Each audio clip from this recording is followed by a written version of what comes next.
Untuk mendukung tutorial komputer, kalian bisa mengklik subscribe. Halo, selamat datang di tutorial komputer. Tutorial kali ini mengenai cara merubah antarmuka pengguna dan tema di LibreOffice Writer.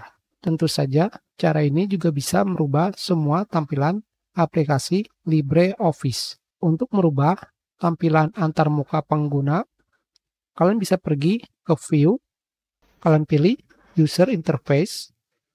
Di sini, kalian bisa memilih antarmuka pengguna yang kalian inginkan. Kalian bisa langsung melihat perubahan di bagian preview.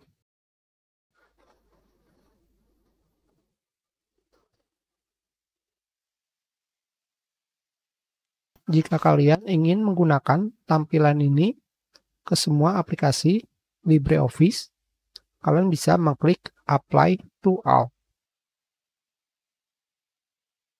Terserah kalian.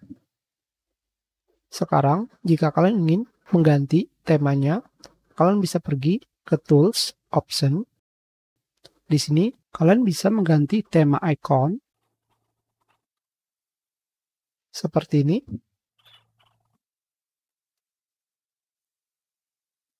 Semakin tidak terlihat,